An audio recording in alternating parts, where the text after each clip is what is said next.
بسم اللہ الرحمن الرحیم۔ آج ہم انشاءاللہ غسل سے متعلق کچھ احکام پڑھیں گے، چونکہ ہمارے ابھی طہارت کا ہی باب چل رہا ہے۔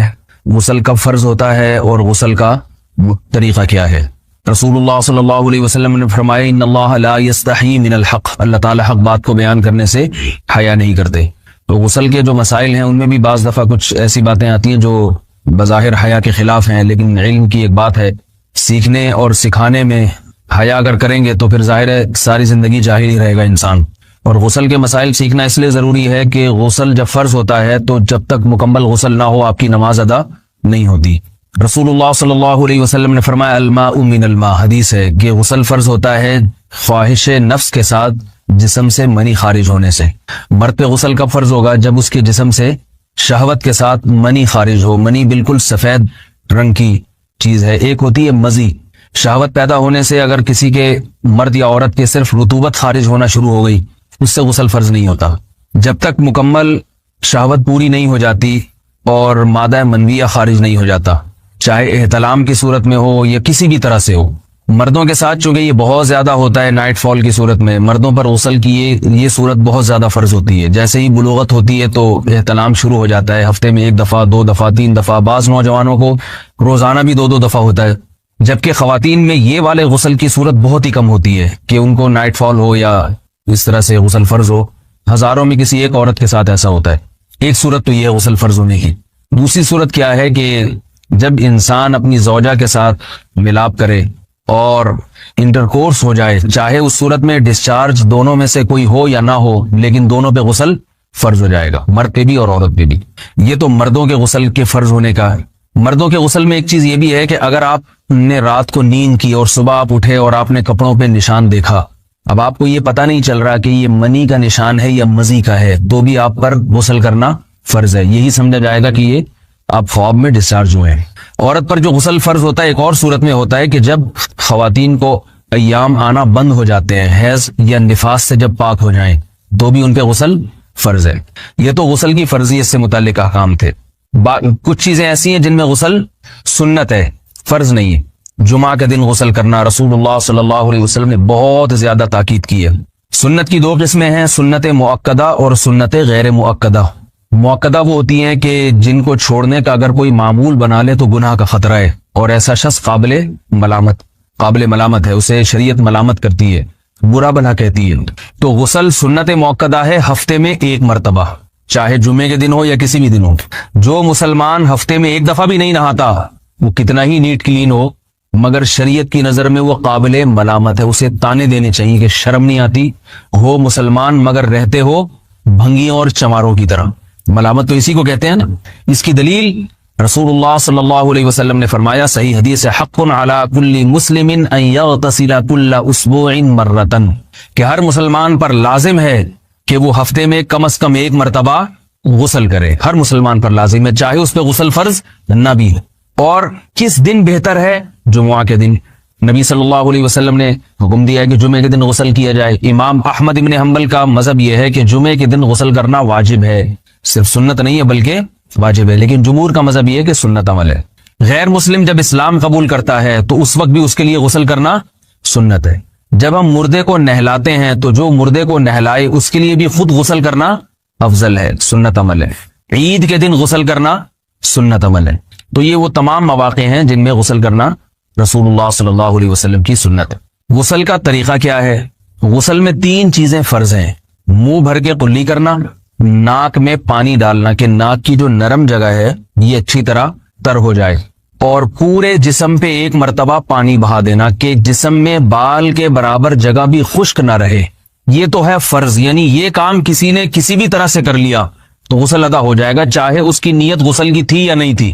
کوئی آدمی چلتا ہوا جا رہا ہے، پھسل کے تالاب میں گر گیا، پورے غوطے کھا کے باہر نکلا، قلی کر لے اور ناک میں پانی ڈال لے تو غسل اس کا ادا ہو جائے گا۔ البتہ چونکہ نیت نہیں تھی لہذا غسل کا ثواب نہیں ملے گا، ثواب نیت کے بغیر نہیں ملتا انسان۔ دلائل اس کے الگ موضوع ہے کہ اس کی دلیل کیا ہے کہ بغیر نیت کے بھی غسل ہو جاتا ہے، لیکن میں نے بتایا دلائل کا سیشن نہیں ہے، اس میں پھر بات لمبی ہو جائے گی۔ تو یہ تو ہے فرض، پورے جسم پہ پانی بہانا، کلی اور ناک میں پانی۔ سنت طریقہ کیا ہے؟ رسول اللہ صلی اللہ علیہ وسلم غسل کیسے کرتے تھے؟ سنت طریقہ جس پہ جو اختیار کرنا چاہیے وہ طریقہ یہ ہے کہ جب آپ غسل کے لیے بیٹھیں تو سب سے پہلے وہ جگہ دھوئیں جہاں نجاست اور ناپاکی لگی ہوئی ہے.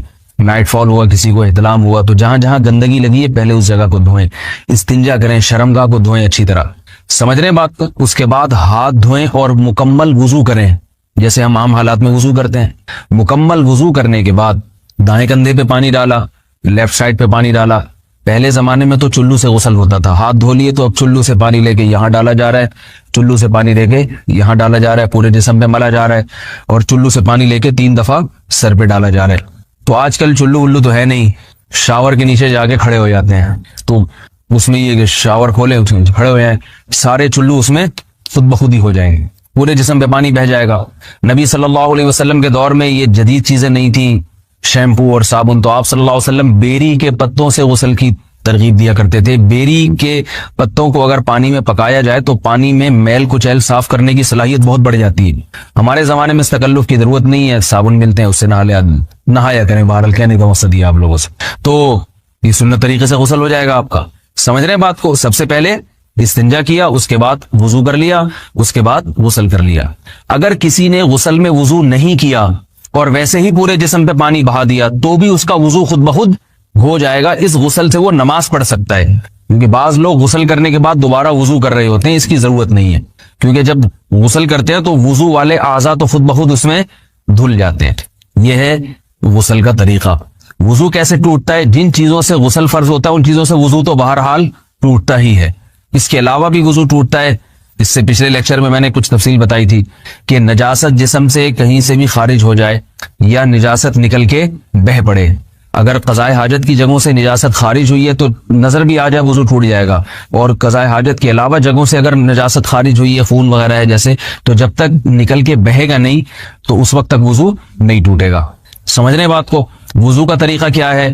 سب سے پہلے دونوں ہاتھوں کو دھویا جائے, 3 دفعہ کلی کی جائے, مسواک کی جائے, 3 دفعہ ناک میں پانی ڈالا جائے, پھر پورے چہرے کو پیشانی, یہ جو ہے جہاں سے پیشانی ہماری شروع ہو رہی ہے اور تھوڑی کے نیچے, تھوڑی جہاں ختم ہو رہی ہے, اور ایک کان کی لو سے دوسرے کان کی لو تک 4 اعضاء ہیں وضو میں دھونا فرض ہیں. 1 چہرہ, نمبر 2 بازو, نمبر 3 سر کا مسا, چوتھائی سر, اور نمبر 4 پاؤں کو دھونا.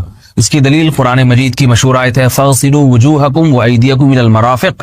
اللہ فرماتے ہیں ایمان والو جب نماز کا ارادہ ہو تو اپنے چہروں کو اور اپنے ہاتھوں کو دھو, سر کا مسا کرو اور پاؤں کو ٹخنوں سمیت دھونے کا حکم ہے قرآن مجید میں. البتہ سر کے بارے میں یہ نہیں آئے پورے سر کا مسا کرو, بلکہ آ رہا ہے وامسحوا برؤوسکم. با کا لفظ ہے, با آتی ہے تبعیض کے لیے کہ سر کے بعض حصے کا مسا. اب بعض حصے کا قرآن حدیث میں کہیں تذکرہ نہیں ہے, تو اس میں فقہاء کرام کے اجتہادات ہیں. امام شافعی فرماتے ہیں تھوڑا سا بھی ٹچ کر لیا سر کو ہو جائے گا. امام ابو حنیفہ فرماتے ہیں نہیں, کم از کم 1/4 کا ہونا ضروری ہے. سب کے اپنے اپنے دلائل ہیں, ان دلائل میں نہیں جاتا. فقہ حنفی کو جو فالو کرنے والے ہیں تو ان کو چاہیے کم از کم 1/4 سر کا مسا, یہ فرض ہونے کے لیے ضروری. مگر سنت کیا ہے؟ پورے سر کا مسا.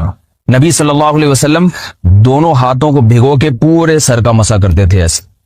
سمجھ رہے بات کو؟ اور مسا کے جو یہ ٹیکنیکل طریقے ہیں کہ آپ یوں پہلے انگلی بنائیں, پھر یوں لے کر جائیں, پھر یوں گھما کے لائیں, پھر یوں, یہ ٹیکنیکل طریقے حدیث سے ثابت نہیں. مسا کا طریقہ کیا ہے؟ بھیگا ہوا ہاتھ لے کے ایسے پورے سر کو ہو گیا.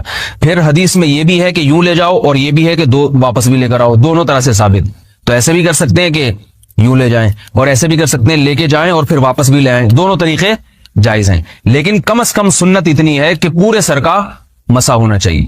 بعض لوگوں کو شو مارنے کا شوق ہوتا ہے, اگر وہ واپس لائیں تو بال ان کے خراب ہو جاتے ہیں, کہتے ہیں یار یہ پھر مسئلہ خراب ہو جائے گا. تو پھر ایسے لوگ صرف یوں ہی لے جائیں کافی ہے. افضل تو یہ کہ یوں بھی لے جائیں, دونوں طرح سے صحیح ہے. بہرحال دونوں حدیث سے ثابت ہیں. سمجھ رہے بات کو؟ اور یہاں ایک اہم مسئلہ بتا دوں, قرآن مجید نے پاؤں کو دھونے کا حکم دیا ہے, پاؤں پہ مسا کرنے کا حکم نہیں دیا. اور حدیث میں خفین پر مسا کرنے کا حکم ہے. تو قرآن اور حدیث کو فقہاء نے جمع کیا ہے, لہذا وہ موزے جن میں آسانی سے پاؤں دھوئے جا سکتے ہیں ان میں چاروں ائمہ کے نزدیک پاؤں پہ مسا کرنا جائز نہیں. سعودی عرب میں جو بعض سلفی حضرات اور یہاں ہمارے ہاں بھی اہل حدیث حضرات نے عام موزوں پر بھی جو مسا کی ایک روایت ڈال دی ہے, اسلاف میں, تابعین, تبع تابعین میں اور چاروں ائمہ کے مذاہب میں اس کا ثبوت نہیں ملتا. اگر اسلاف میں کوئی قائل بھی ہے تو ایک شاذ قول, اکا دکا قول ملتا ہے, ورنہ یہ ائمہ اربعہ کے مذہب کے خلاف ہے. اور جو احادیث جو نقل ہوتی ہیں صحیح سند کے ساتھ ان کے بھی خلاف اور قرآن کی آیت کے بھی خلاف ہے. اس لیے کسی نے عام ساکس پہ اگر مسا کر لیا، جو عام طور پہ آفس پہن کے جاتے ہیں لوگ، اس میں تو پاؤں، آپ اگر ساکس کو پانی کے نیچے رکھیں پورا پاؤں دھل جائے گا آرام سے. تو وہاں کیا ہو رہا ہے کہ قرآن مجید کے حکم کی مخالفت لازم آ رہی ہے، آپ پاؤں دھو نہیں رہے. تو اس لیے ہم یہ سمجھتے ہیں کہ اس صورت میں نماز